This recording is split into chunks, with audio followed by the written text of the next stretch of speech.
Madame, Messieurs, bonjour. C'est l'heure de la rétrospective hebdomadaire de l'information avec, au cœur de cette édition, la santé.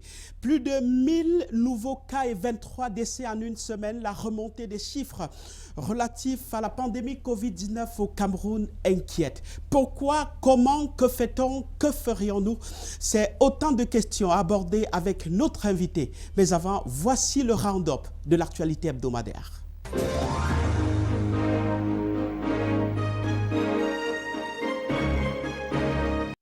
Aux premières heures de la matinée du 20 février, le marché 8e dans l'arrondissement de Yaoundé 2 est déjà sous tension.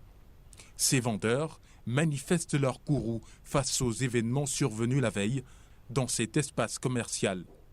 Sabots sur les roues des véhicules, pièces et autres accessoires emportés, c'est le prix à payer pour ceux qui refusent de se plier au paiement des taxes. Ces exactions sont attribuées aux agents de la mairie de la ville. On lui demandait 500, je n'avais pas. Les gens du poste. Oui, on lui demandait, je n'avais pas, on a confisqué la boîte, c'est là-bas au poste. La taxe en question a été suspendue récemment par les autorités municipales suite aux désordres constatés dans le processus de paiement des tickets. Seulement, des individus, au nom de la mairie de la ville, continuent de faire des réclamations aux commerçants. Les gens payent. Mais moi, je vous dis, je ne paye pas, je ne paierai jamais. Moi, je ne paye pas. Moi, Lounou Pascal, je ne paye pas les cartons. On a déjà trop souffert avec ce problème. On a même demandé au chef de l'État de nous sauver parce qu'il paraît que nous ne sommes plus Camerounais. Nous sommes menacés. Informé de la situation, le maire de Yaoundé 2 dépêche sur les lieux son premier adjoint. Le magistrat municipal rassure les commerçants. Nous allons nous rapprocher du maire de la ville pour essayer de trouver une solution d'une manière définitive. Mais pour l'instant, j'exhorte, n'est-ce pas, les commerçants de suspendre, conformément au dit du maire de la ville et du maire de l'arrondissement de Yaoundé 2e, de ne plus payer jusqu'à ce que la situation soit clarifiée. Les commerçants savourent déjà cette énième mise au point en attendant d'autres rebondissements dans cette affaire. On ne paye plus rien, c'est fini. 3 semaines après la clôture du championnat d'Afrique des Nations, le Cameroun n'a toujours pas lancé la saison sportive.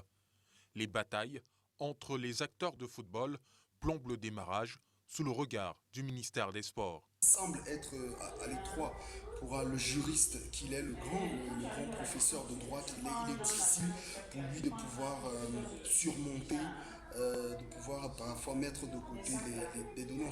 La crise qui a cours dans le football a été examinée au sommet de l'État. On a assisté à des consultations au service du Premier ministère et même à la présidence de la République. On se dit, est-ce que c'est le Premier ministère, est-ce que c'est le secrétariat général à la présidence de la République, qui doit faire quoi? Dans un magazine, Narcisse Mouelekombi évoquait le respect des normes de la République et du droit international du sport. Le silence de l'organe tutelle ne devrait pas être perçu comme un signe d'impuissance. Il n'est pas dépassé par les événements du tout. Il a pris un peu de recul parce qu'il faut attendre la date du 26 février, date à laquelle le TAS va définitivement se prononcer. Sortir des prétoires pour les stades. Le ministre, comme les amateurs de football, attend également la décision finale du tribunal arbitral des sports sur le comité exécutif qui dirigera la Fédération camerounaise de football.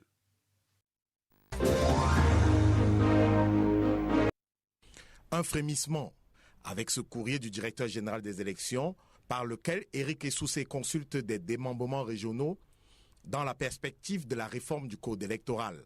Nous avons très bien accueilli cette nouvelle. Elle est quand même en train d'envoyer un message au gouvernement pour lui dire que les règles actuelles du jeu avec lesquelles nous organisons les élections sur le terrain doivent être modifiées parce que nous éprouvons des difficultés sur le terrain. Si cette fuite au niveau des LECAM relance le débat sur le code électoral, elle ouvre évidemment en même temps le chapitre des propositions. Tout le monde sait que depuis le SDF réclame la biométrie intégrale. On veut aussi l'élection présidentielle à 2 tours. Dans le système actuel, Elections Cameroun organise les élections, mais c'est notre institution qui proclame ces élections. Ça ne se fait pas ailleurs. Des élections municipales Vous savez qu'avec le code actuel, si un parti a la majorité absolue, il prend la totalité des sièges au Conseil, ce qui n'est pas normal. Au sein d'une partie de la société civile qui a soulevé en son temps, sans problème du code électoral, l'on souhaite carrément la remise à plat au lieu d'amendements comme le Subodor, le courrier de l'ECAM. Vous parlez sans problème montre totalement la vacuité de ce document qui traduit véritablement une hérésie juridique. Donc la question n'est pas de savoir ce qui ne va pas dans le code, c'est de savoir s'il y a quelque chose qui va dans ce qui tient lieu de code électoral aujourd'hui. Et la réponse pour moi est, il n'y a rien qui puisse être maintenu dans ce code en l'état. Et l'ECAM, dans un rapport sur les élections, proposait déjà une réforme du code en vigueur. Est-elle dans la même foulée simplement ou répond-elle là à une commande du pouvoir de Yaoundé? Les questions sur les process restent entières sous le landerneau politique. Les vins, whisky et autres liqueurs de grande marque sont envahis par les faussaires au Cameroun. Tenez par exemple, la gendarmerie nationale a démantelé un réseau de fabricants de faux whisky, vins et champagne de grande marque récemment à Yaoundé. Le ministre du Commerce aussi a saisi ces produits de qualité douteuse dans les snacks et boîtes de nuit de la cité capitale. On peut avoir accès à vos stocks, on va les saisir, tous vos stocks. Les stocks, tout.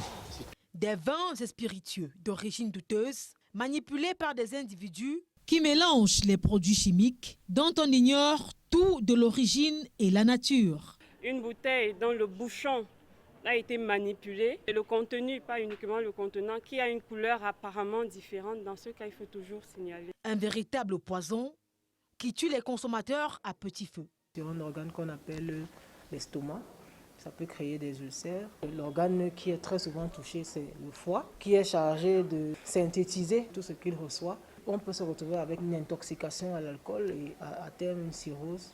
L'alcool agit d'abord sur le cerveau avant d'aller agir sur les autres organes. Le mal est beaucoup plus profond chez des personnes accros. Un bon suivi médical peut atténuer, voire éliminer la dépendance à ces substances nocives pour la santé. Il est question ici de renforcer le capital de récupération de l'individu. Il faut que l'individu, en pesant sur la balance, qu'il se rende compte que j'ai plus à gagner en arrêtant. Et puis maintenant, on peut procéder au sevrage qui est également. Donc c'est vraiment tout un processus. La volonté du sujet aussi est déterminante.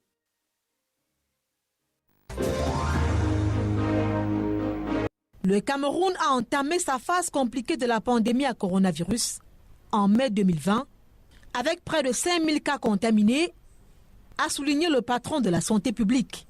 Le pays a enregistré sensiblement 1235 nouveaux cas en cette période, avec un pic quotidien de transmission se situant à 528 nouvelles infections le 21 mai, et ce depuis l'apparition du premier cas en mars. La courbe a continué à se hisser au mois de juin-juillet. 16 157 cas confirmés, 728 guérisons, 373 morts. La batterie de mesures enclenchées a permis une bonne maîtrise de la situation. Courant août-septembre, le 28 août, le compteur affichait 19 142 cas confirmés, 742 cas actifs, 103 hospitalisés et 4 personnes sous oxygène. Quelques jours plus tard, le 4 août précisément, les cas cumulés et actifs n'ont pas changé. Les personnes hospitalisées sont passées de 103 à 87 et celles sous oxygène de 4 à 0. Mais aujourd'hui, les chiffres remontent, notamment en ce qui concerne les patients infectés et ceux décédés. Les dernières données font état de 1068 nouvelles infections en 7 jours et 23 décès pendant la même période. Le relâchement observé au sein de la population dernièrement en est la cause. Ce qui pousse le gouvernement à revoir sa stratégie de riposte. C'est la raison d'être de la réflexion qui a réuni le commandant en chef du corps médical au Cameroun et ses vaillants soldats de la santé à Yaoundé.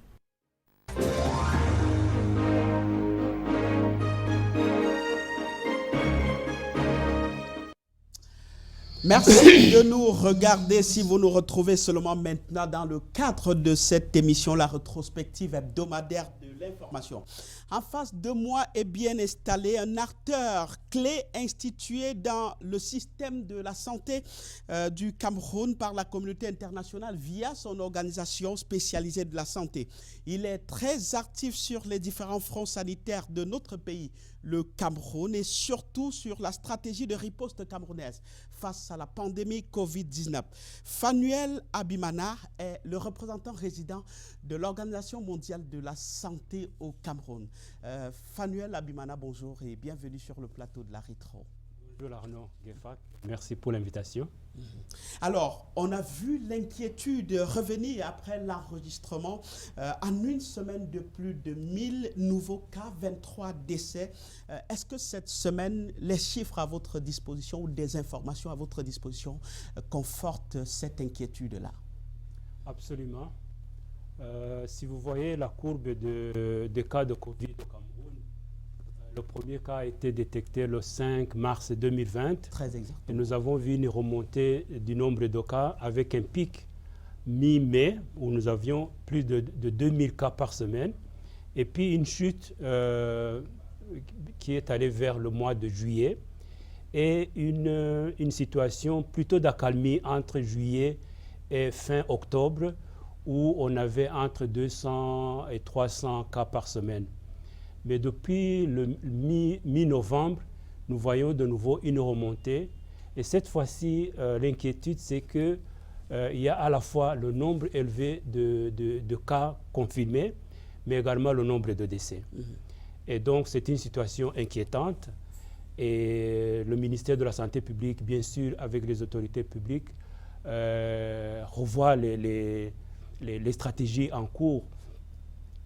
Autant la riposte au mois de mars, mai, juin 2020 a été robuste, autant il y a eu une certaine accalmie et le ministère de la Santé publique essaie de revigorer la réponse, mobiliser des ressources, mobiliser le personnel, parce qu'il travaille, donc ce personnel travaille depuis 1 an d'arrache-pied.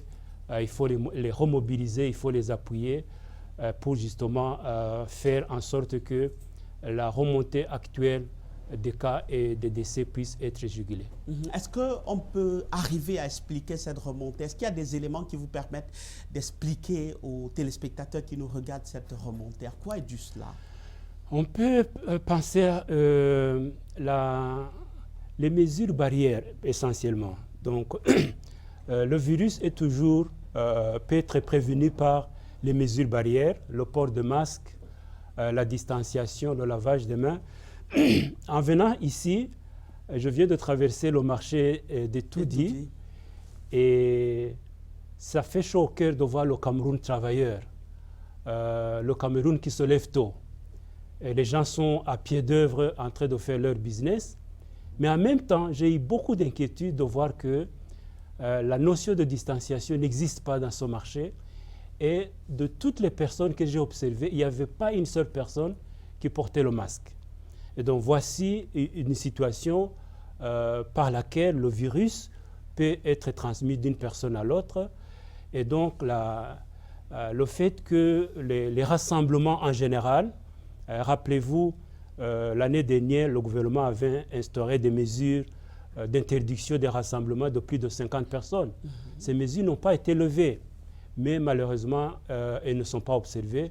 Je pense qu'il est important que la communication revienne au premier plan, de rappeler à la population camerounaise que le virus est toujours là, que le virus est méchant, que le virus tue, pour limiter la transmission. Parce que le Cameroun a un plan de riposte en 3 points.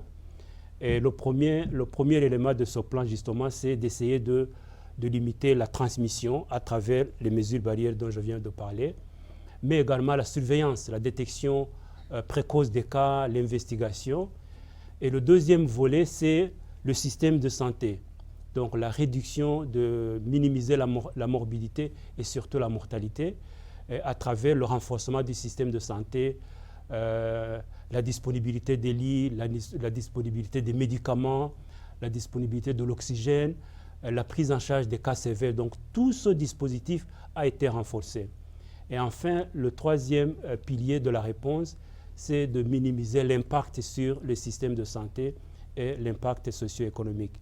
Et donc la stratégie existe, elle marche, mais il s'agit maintenant de revigorer les acteurs, aussi bien la population que dans le système de santé. Cette stratégie-là, quand vous, spécialiste, quand vous regardez, quand vous l'évaluez, est-ce que vous pensez que ça marche véritablement ou ça a marché en une période et maintenant on doit la revoir? Et où est-ce que vous la situez dans la riposte collective africaine? La stratégie marche. Rappelez-vous que de façon globale, la région africaine s'est plutôt bien sortie de cette pandémie, même si on voit de la remontée des cas.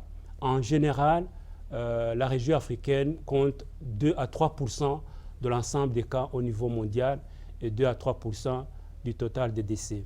Donc les stratégies existantes fonctionnent et il faut les appliquer de façon rigoureuse. Et il y a d'autres stratégies qui sont en train d'arriver, par exemple la vaccination qui sera une arme supplémentaire pour essayer de faire que la phase aiguë de cette pandémie puisse être stoppée et que la vie normale puisse reprendre. Donc là, les stratégies fonctionnent. Pour le Cameroun, il faut réellement un renforcement du dispositif, plus de ressources, aussi bien de la part des pouvoirs publics, mais également de la part des partenaires, d'apprécier que la situation dans laquelle le pays se trouve, on peut la maîtriser, on peut réduire le nombre de décès. Ce que nous observons au Cameroun également a été observé dans d'autres pays de la région africaine. Donc, pendant plusieurs mois, nous avons vu les pays d'Afrique australe extrêmement affectés avec un nombre élevé de cas et de décès. Je pense en particulier à l'Afrique du Sud, au Zimbabwe, à la Zambie, à la Namibie, même au Kenya, en Afrique de l'Est et en Éthiopie. Mais sur le plan, c'est ça qui est dommage pour le Cameroun. Autant l'ensemble de la région africaine observe une réduction du nombre de cas et du nombre de décès depuis 5 semaines, donc une diminution continue du nombre de cas et du nombre de décès. Mais cette fois-ci, c'est plutôt le Cameroun qui observe une remontée, une augmentation du nombre de cas, mais c'est maîtrisable. Alors, on a constaté justement dans cette remontée-là des chiffres que les grandes métropoles restent les véritables foyers de la pandémie, Yaoundé, Douala, Bafoussam, etc. Est-ce qu'il y a une justification scientifique ou logique à cela, ou bien c'est juste parce qu'il y a plus de facilité à faire de tests et donc il y aurait de cas cachés? Non, d'abord c'est dans les agglomérations justement, comme je viens de le dire tout à l'heure, en traversant le marché, c'est là qu'il y a l'agglomération des gens, des personnes, et donc la transmission du virus est plus facilitée. Mais pour le Cameroun, par exemple, la semaine dernière, la région qui a enregistré le plus grand nombre de cas positifs, c'est l'Est. Et donc parfois dans les régions rurales également, il y a des situations ponctuelles, en particulier au niveau de l'Est, l'arrivée massive des réfugiés centrafricains dans la région de Gado et de Garoua-Boulaye. Et donc ce sont des situations qu'il faut toujours observer et agir, mais essentiellement, effectivement, la maladie reste en gros urbaine. On a aussi constaté que s'il y a un endroit où les mesures barrières sont généralement envoyées au diable, c'est bien en zone rurale ici au Cameroun. Élément référentiel, il y a ces cérémonies funéraires qu'on organise un peu partout, ces cérémonies de mariage et également sans mesures barrières. Mais le paradoxe, c'est que là-bas, il y a moins de cas qu'en zone urbaine. Oui, de nouveau, ça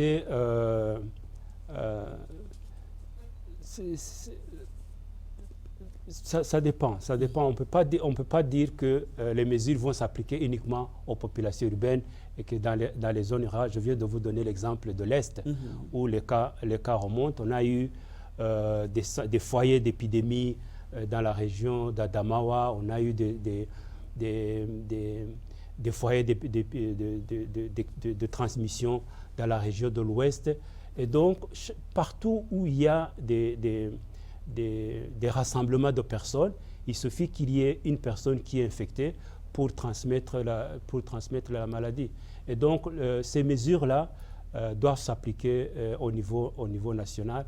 Et je pense réellement qu'il est urgent que le gouvernement rappelle ces mesures de diminuer les rassemblements, par exemple les mariages, où vous voyez 200, 300 personnes, et personne ne porte de masque, c'est vraiment mettre sa vie et la vie des autres en danger. Donc ces mesures devraient de nouveau être renforcées. Alors, il y a eu une mobilisation importante de ressources pour la sensibilisation autour de la pandémie. Est-ce que vous pensez que l'objectif de cette sensibilisation est atteint aujourd'hui? Parce qu'aujourd'hui, il existe toujours des personnes qui ont développé des préjugés autour de la maladie au Cameroun. La communication, c'est une arme essentielle. Et je pense que depuis le début, c'est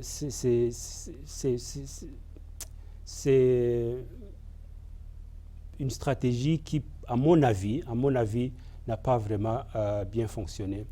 Parce que je dis toujours qu'au Cameroun, on sait communiquer. Il suffit de regarder lorsque nous sommes en campagne électorale. Donc la quantité d'initiatives, la quantité d'innovation dans la communication de proximité. Et donc, quand nous nous réunissons autour du ministre de la Santé publique et d'autres leaders du ministère de la Santé, nous observons des points d'action ou des stratégies qui fonctionnent mieux que d'autres, en particulier, par exemple, le laboratoire. Donc, le déploiement du laboratoire au niveau du Cameroun a été quelque chose d'exceptionnel. Malheureusement, sur la communication, on est toujours en deçà de ce qu'il faut pour justement diminuer le préjugé, diminuer l'idée que la maladie ne nous concerne pas. Quand bien même on voit que dans les pays comme les États-Unis, 3 à 4 000 personnes meurent chaque jour, ou bien dans les pays d'Europe où on voit les services de santé qui sont saturés par des malades de Covid. Il arrive que nous, en Afrique, les gens pensent que réellement la maladie ne nous concerne pas. Et je pense que la situation dans laquelle nous sommes actuellement devrait être un rappel que la maladie est là, le virus est là, le virus circule, le virus passe d'une personne à l'autre et le virus tue. Alors, la victoire présumée ou bien la résistance de notre pays, le Cameroun, les gens l'ont attribué en partie à nos potions naturelles développées comme les cook, le fol et autres. Je pense à la solution Cléda, au fameux Ngoulbetara et d'autres solutions que les Camerounais ont développées autour de la maladie. Vous, représentant résident de l'Organisation mondiale de la santé, quelle est l'appréhension que vous avez de ces produits-là? L'appréhension que j'ai, c'est la même que celle du ministre de la Santé publique, c'est de dire s'il y a un produit qui clame être efficace contre la maladie, il faudrait que le produit soit présenté, donc le contenu du produit soit présenté à une équipe qui a été constituée au ministère de la Santé pour évaluer le produit, en particulier sur trois éléments, la qualité du produit, l'efficacité du produit et la non-toxicité. La non-toxicité du produit. Et donc, même sans le Covid, les communautés prennent des produits pour leur bien-être. Même avec le Covid, ils peuvent continuer, il n'y a pas de problème. Mais de dire qu'un produit particulier soigne telle maladie, c'est très sérieux. Il faut savoir effectivement, est-ce que réellement ce que l'on dit est vrai? Est-ce que le produit... Surtout que c'est de la santé qu'il est question. Est-ce que le produit n'est pas nocif surtout? Parce qu'on peut avoir un produit, au lieu de vous donner la santé, vous rendre plus malade. Et puis, peut vous donner également un faux espoir parce que dans les causes de décès qu'on observe au niveau des formations sanitaires, le ministre de la Santé publique a demandé une revue des cas dans les formations sanitaires pour savoir si au niveau du système de santé, est-ce que le maximum est fait pour sauver des vies? Est-ce que les médicaments sont disponibles? Est-ce que l'oxygène est disponible? Est-ce qu'on peut prendre en charge les malades sévères de Covid? L'autre versant, c'est qu'on observe que les malades viennent trop en retard. Et donc, il est possible que les malades essaient plusieurs stratégies de traitement et qu'ils viennent dans les formations sanitaires quand ils sont déjà avec retard. Donc, pour l'instant, à ma connaissance, il n'y a pas de personnes ou de groupes qui se sont présentés devant cette commission du ministère de la Santé publique en disant « Voici notre produit, nous voudrions votre assistance pour pouvoir évaluer son efficacité, sa toxicité et sa qualité. » On avait parlé justement des essais autour de ces produits-là qui étaient initiés justement par le ministère de la Santé et l'OMS conjointement. Oui. Ça veut dire que ce n'est pas une information fondée? À ma connaissance, donc l'information que moi j'ai, il n'y a pas de personnes ou de groupes et ce n'est pas que le ministère de la Santé publique n'a pas essayé. Le ministère de la Santé s'est adressé à ces personnes pour offrir en fait l'assistance du ministère de la Santé. Et je renouvelle également que l'OMS n'est pas contre les produits de médecine traditionnelle, mais l'OMS insiste sur le fait que ces produits doivent suivre un protocole d'évaluation qui est moins rigoureux que les médicaments ou les vaccins traditionnels, mais quand même un minimum d'évaluation pour s'assurer que ces produits ne sont pas dangereux pour les populations. Avec cette remontée de la courbe de contamination et même de décès relatifs à la pandémie Covid-19, que doit-on craindre dans les prochains jours, Fanuel Abimana? Non, qu'est-ce qu'il faut faire plutôt dans les jours à venir? Oui, commençons par ce qu'il faut craindre. Est-ce qu'on doit craindre un reconfinement ou bien le resserrement autour des mesures barrières? Le gouvernement observe, le gouvernement évalue la situation et je pense que les mesures vont être annoncées. En particulier, minimiser les rassemblements. Je pense que réellement, c'est quelque chose qui devrait être considéré de façon urgente parce que la transmission est assez aiguë et assez rapide et surtout quand elle est associée à une mortalité élevée également, ça pose problème. Autant on peut avoir un grand nombre de personnes contaminées par le coronavirus, mais c'est inquiétant quand on voit que le nombre de personnes décédées augmente également.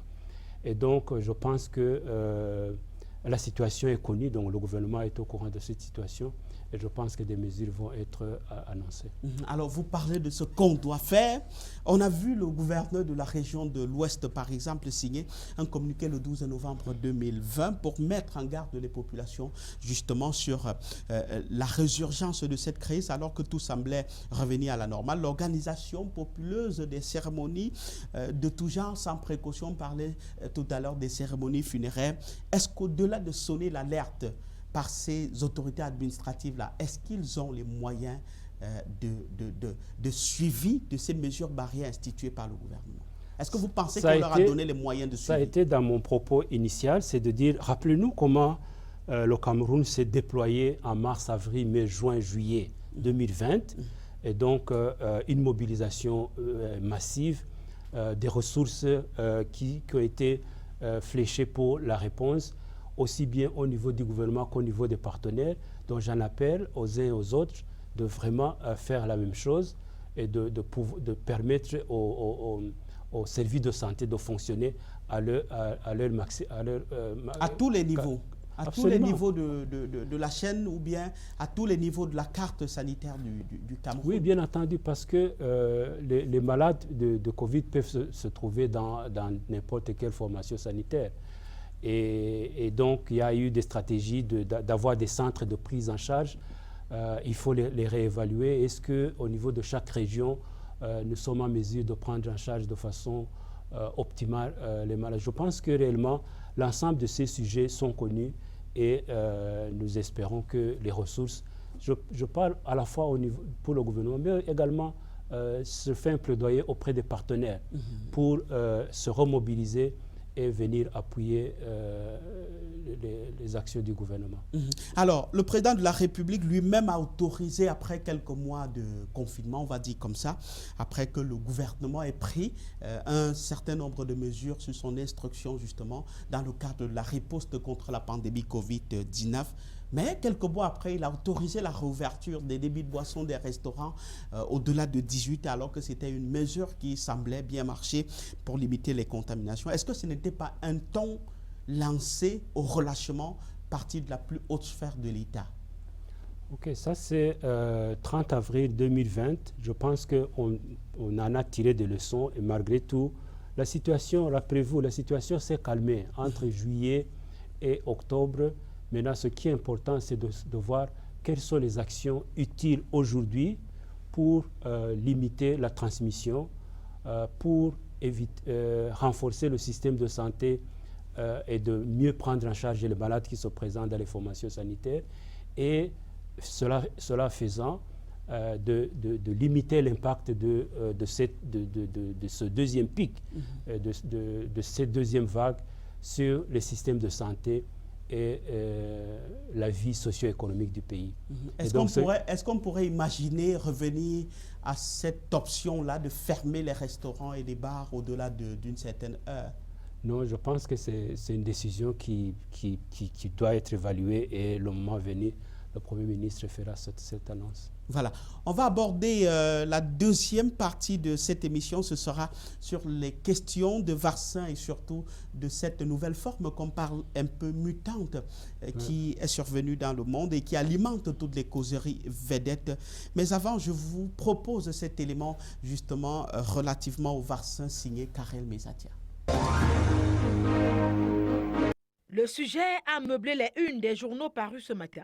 Le quotidien Émergence annonce que le Cameroun va recevoir 100 000 doses de vaccins. La République Presse, qui paraît également tous les jours, signale plutôt de son côté que le bon vaccin est en examen. Les deux versions font grand bruit au sein de l'opinion. Mais qu'en est-il exactement?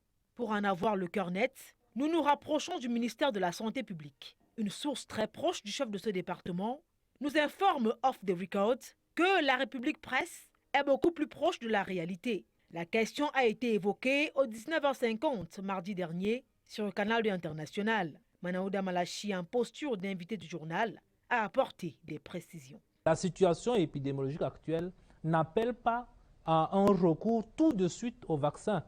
Mais il ne faudrait pas que le moment venu, si jamais nous en avons besoin, que nous n'ayons plus accès au vaccin parce que d'autres pays les ont tous pris et que nous ne sommes pas préparés à l'introduction d'un vaccin. C'est pour ça que nous avons élaboré un document, n'est-ce pas, de déploiement et de vaccination qui montre en réalité quelles sont les cibles qui doivent être vaccinées en priorité, quels sont les types de vaccins à adopter et quel est le financement que nous pouvons avoir, quel est le coût de chaque vaccin. Et ce travail a été fait en partenariat avec le conseil scientifique et le NAITA qui continue d'ailleurs de peaufiner ce travail. Donc nous sommes là-dessus. Voilà qui vient trancher. Et c'est le représentant du gouvernement qui le dit. Pour le moment, le Ghana a reçu hier, mercredi, 600 000 doses de vaccins. La première livraison mondiale de vaccins du dispositif COVAX qui vise à fournir aux pays à faible revenu. Alors, quand vous avez regardé ça, le ministre de la Santé dit que la situation épidémiologique n'appelle pas tout de suite au recours au vaccin. Vous partagez l'avis au regard des chiffres qui remontent? La situation de la vaccination contre la Covid dans le monde montre d'abord un grand gap entre les pays riches et les pays pauvres. Les pays riches, à ce jour, plus de 212 millions de doses ont été administrées dans presque 80 pays. Mais quand vous analysez les données, vous remarquez que deux pays, les États-Unis et la Chine, ont administré la moitié de ces doses. Et 8 autres pays, c'est-à-dire 10 pays au total, ont administré 85% de ces doses. Et donc, je rappelais l'appel du directeur général de l'OMS qui s'est plaint de cette situation d'injustice ou d'inéquité par rapport à l'accès au vaccin. Et il a fait un appel que à l'horizon de le 7 avril 2021, c'est-à-dire la célébration de la Journée mondiale de la santé, que 100% des pays de la planète aient commencé à vacciner leur population pour essayer de fermer le gap entre la disponibilité du vaccin dans les pays riches et l'absence du vaccin dans les pays pauvres. Est-ce que le Cameroun a besoin du vaccin? Oui, parce que le Cameroun se prépare, fait tout pour que le moment venu, justement, le vaccin puisse être administré dans de bonnes conditions. Le Cameroun s'est enregistré à l'initiative COVAX, dont on vient de parler. Le Cameroun, à travers le mécanisme des pays de la CEMAC, a réaffirmé le besoin d'avoir le vaccin.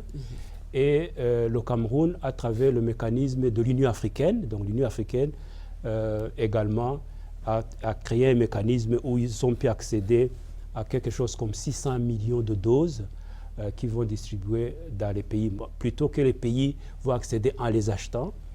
Et le Cameroun fait un dialogue bilatéral avec un certain nombre de pays pour accéder à ces vaccins. Et donc, le Cameroun se prépare.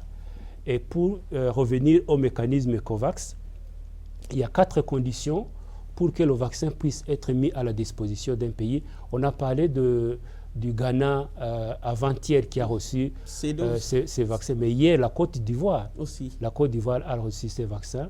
Et donc, nous allons voir un certain nombre de pays très rapidement, au cours des semaines qui vont venir, qui vont accéder à ce vaccin parce que le vaccin, c'est une arme supplémentaire pour essayer de faire une suppression sur le virus et de pouvoir arrêter la phase aiguë de la pandémie. Et au niveau mondial, l'objectif, c'est de stopper cette phase aiguë à la fin de l'année 2021. Et donc, les 4 conditions pour que le pays puisse accéder au vaccin à travers le mécanisme COVAX, c'est comme l'a dit le ministre de la Santé publique, avoir un plan de déploiement et de vaccination. Et effectivement, le Cameroun a développé ce plan. Le ministre de la Santé a mis en place une équipe robuste, appuyée par les partenaires, et ils ont développé ce plan, et le plan a été accepté par COVAX. La deuxième condition, c'est que il faut que la réglementation accepte l'accès de ce vaccin sur le territoire national. Donc ce travail est en cours. La troisième condition, c'est qu'il y ait une licence d'importation. De nouveau, ce travail est en cours.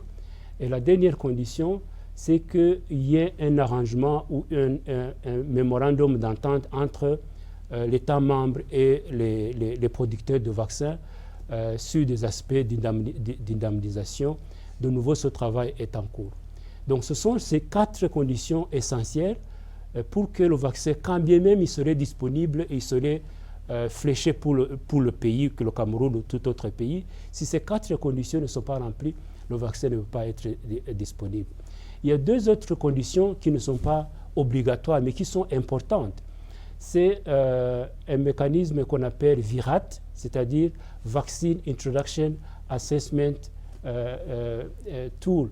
C'est un mécanisme c'est un outil qui a été développé par l'OMS et l'UNICEF pour évaluer la capacité du système vaccinal dans un pays à pouvoir utiliser le vaccin. C'est-à-dire, on évalue justement ces problèmes de réglementation, mais également la chaîne de froid, parce qu'il y a des vaccins qui sont plus exigeants que les autres, la formation du personnel, la surveillance des effets indésirables après la vaccination, la sécurité vaccinale. Donc cet outil évalue la readiness, c'est-à-dire est-ce que le système est prêt. Et le pays peut se considérer prêt lorsque l'évaluation de ce VIRAT est à 80%.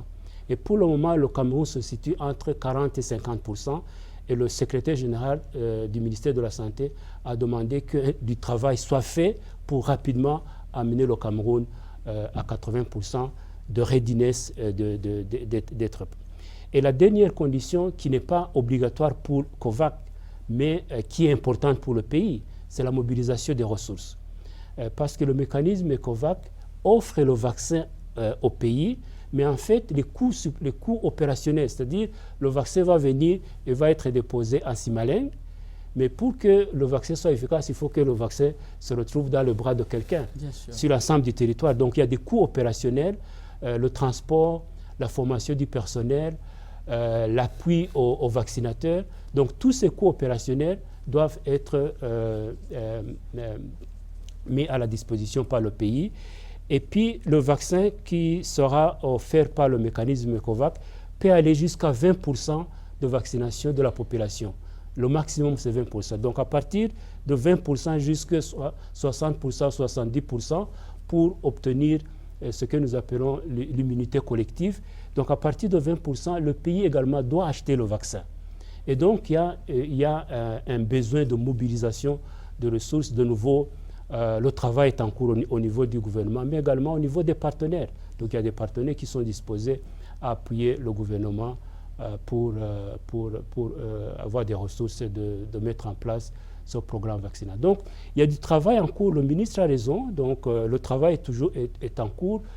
C'est probablement pas demain ou la semaine prochaine que le vaccin sera disponible. Mais ce qui est important, c'est tout ce travail en cours de pouvoir l'accélérer pour mettre le Cameroun au niveau des autres pays de la région africaine et d'être prêt à recevoir le vaccin. Il y a des préjugés, Fanuel Abimana, qui sont nés justement à la suite de ce vaccin qui fait état des intentions de certaines puissances étrangères vis-à-vis de l'Afrique. Est-ce que vous comprendrez un peu la réticence de l'Afrique ou bien de certains pays africains ou tout simplement des Africains à recevoir ce vaccin après tout ce qui s'est dit autour de ces vaccins? Non seulement les réticences ont été observées en Afrique, mais même dans les pays développés. Le seul pays, et je n'ai pas pu avoir les raisons de cette situation, où avant même que le vaccin ne soit disponible, les populations étaient prêtes à recevoir le vaccin, c'était l'Australie. Et donc à 80%, les Australiens attendaient le vaccin et disaient, si le vaccin est disponible, je vais le prendre. Aux États-Unis, 40% de la population disaient qu'ils n'allaient pas prendre le vaccin. En France, c'était autour de 50%.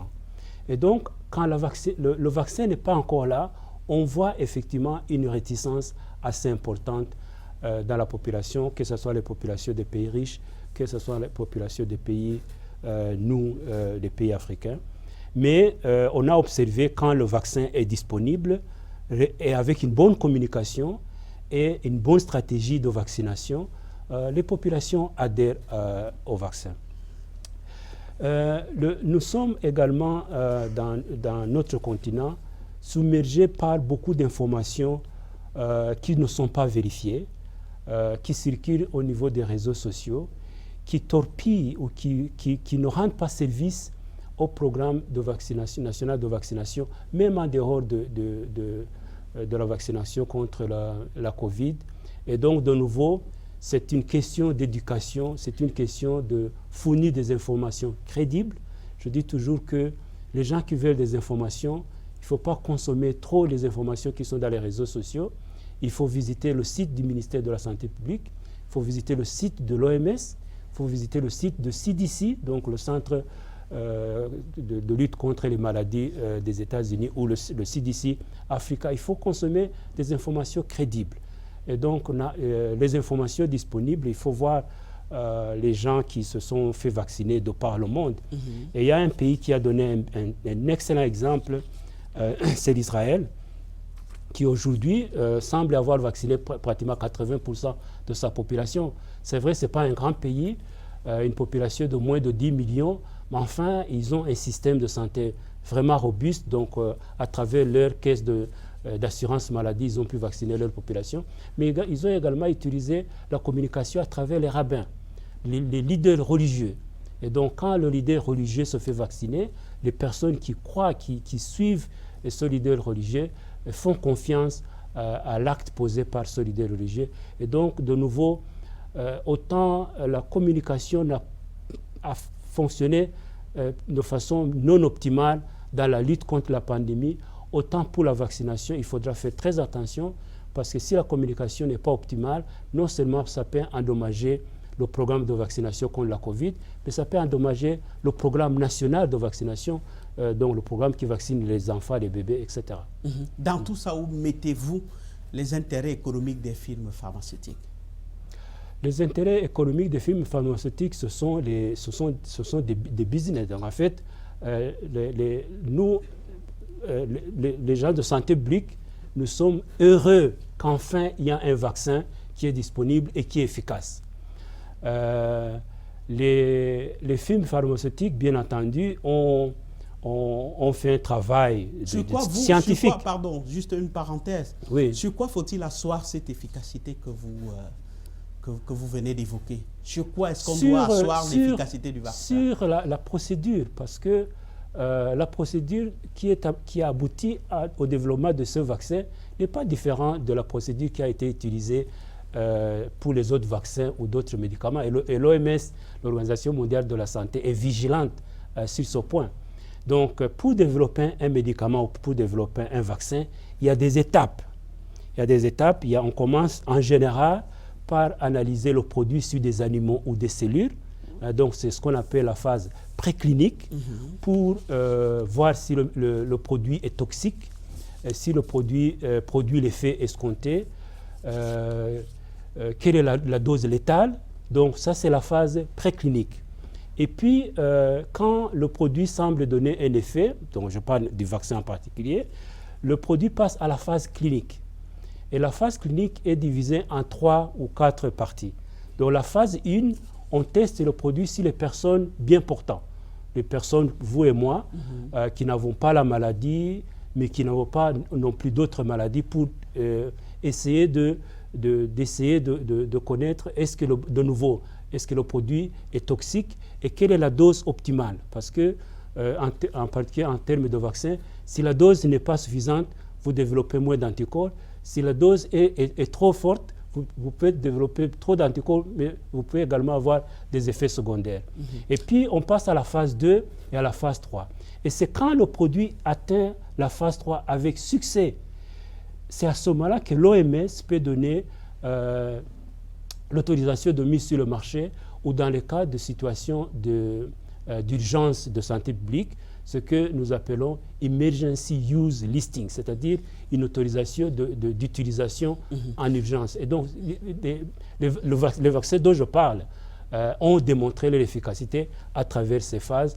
Maintenant, les gens se posent la question, pourquoi ça a été trop rapide? C'est ça la question. Parce qu'il y a eu une injection massive de ressources. C'était un problème mondial et les États, en particulier les États-Unis et l'Union européenne, ont mis beaucoup de ressources. Près de 24 milliards de dollars ont été investis dans cette recherche parce que dans le modèle précédent, il fallait faire une phase et attendre de mobiliser des ressources. Ça prend beaucoup de mois et puis on démarre une autre phase. Mais cette fois-ci, les phases ont été mises en branle de façon accélérée parce que justement, il y avait ces ressources. Mais sur le plan de la qualité, sur le plan de l'efficacité, sur le plan de la sécurité, l'OMS ne veut pas se prononcer et donner une autorisation de mise d'utilisation en situation d'urgence sans s'entourer de toutes les garanties nécessaires.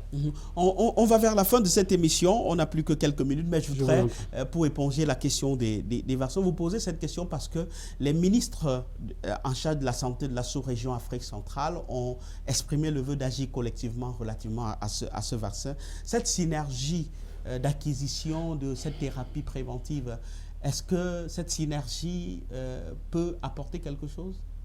C'est une bonne nouvelle. Est-ce que ça aidera cette synergie? En fait, c'est une bonne nouvelle. Et le Cameroun, étant une puissance économique de la sous-région, peut jouer un rôle moteur. Imaginez qu'au lieu que chaque pays achète les vaccins de façon individuelle, il y a un mécanisme qui existe dans la région des Amériques, où l'ensemble des pays de la région de l'Amérique achètent leurs vaccins de façon groupée. Et chaque pays connaissant ses besoins, mais ils achètent de façon groupée et ils arrivent à acheter moins cher. Et donc, les ministres en ont discuté effectivement au cours de leur dernière réunion. Et si la COVID peut être un point de départ de cette mutualisation des efforts, de cette économie d'échelle et de pouvoir permettre aux pays de la CEMAC d'acquérir des biens de santé publique. Ça peut être des vaccins, mais ça peut être également des médicaments, mais même des équipements médicaux, à un prix moindre parce qu'il y a l'économie d'échelle.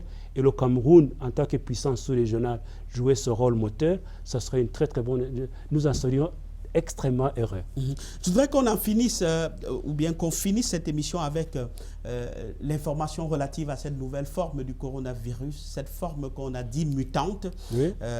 Les soupçons ont même pesé sur cette forme pour la remontée des chiffres. Est-ce que vous aussi, vous avez eu ces soupçons? Oui, bien sûr. La semaine passée, le ministère de la Santé a invité le professeur Christian Hapi, qui est camerounais et qui dirige le centre de génome pour les maladies infectieuses du Nigeria. Donc voici un brillant professeur camerounais qui dirige un centre de génome pour les maladies infectieuses au Nigeria. Ce genre de centre pour la région africaine, il n'y en a que 3. Il y a celui-là du Nigeria, et il y en a 2 en Afrique du Sud. Et donc, il a exprimé le besoin donc, la réflexion avait déjà commencé au Cameroun, de se poser la question, est-ce qu'il y aurait des variantes au niveau du Cameroun? Il y a déjà des échantillons qui ont été envoyés au Nigeria, justement, et quelques autres échantillons qui ont été envoyés au Sénégal. Ces échantillons appartiennent à des malades anciens. Et donc, l'urgence aujourd'hui, le ministre a instruit le Centre Pasteur et le Laboratoire national de santé publique, je pense cette semaine, d'envoyer de nouveaux échantillons des malades récents, à partir du mois de novembre, au Nigeria ou ailleurs, pour essayer de déterminer s'il y a des mutants ou des variantes au Cameroun. Mais il faut également voir que ce n'est pas les capacités humaines qui manquent au Cameroun. Donc je pense en particulier au Centre international de recherche Chantal Biya, le CIRCB, le Centre Pasteur du Cameroun et le Laboratoire national de santé publique. Les capacités humaines existent et je pense que le Cameroun ferait un bon investissement en acquérant ces nouveaux séquenceurs automatiques, un au CIRCB, un séquenceur au Centre Pasteur du Cameroun et un au Laboratoire national de santé. Donc ça faciliterait beaucoup le travail pour répondre à la question, est-ce qu'il y a des variantes au Cameroun? Pour l'instant, on n'a pas la réponse, mais les tests qui vont être envoyés au Nigeria dans les jours qui viennent vont pouvoir répondre à cette question. Si on va sur la mesure du risque, quel est le degré de vulnérabilité du Cameroun face à ces nouvelles formes variantes? On ne peut pas savoir. Il faut des données, il faut tester, et donc nous saurons s'il y a des variantes. Pour le moment, il y a principalement 2 types de variantes. La variante britannique sur la région africaine, il y a le Nigeria, dans lequel on a détecté cette variante. Il y a la variante d'Afrique du Sud, qui circule principalement en Afrique australe. Mais le plus important, c'est de pouvoir tester des échantillons et confirmer si des variantes existent au Cameroun. Fanuel Abimana, merci d'être venu échanger avec nous dans le cadre de cette émission. Je vous en prie, c'était un plaisir de dialoguer avec vous et j'espère que j'ai pu éclairer vos téléspectateurs. Madame, Monsieur, cette édition de la rétrospective hebdomadaire de l'information rentre en gare. Merci d'avoir accepté par nous de colorer votre temps matinal de ce dimanche avec des informations de santé. Merci aux doigtés techniques coordonnés par Thierry Camto, Lionel Kepfeu, Marie-Claire Ekoué, Léonard Dombou. La rediffusion, ce sera demain lundi lorsqu'il sera 9h. À dimanche pour une autre édition de la rétrospective.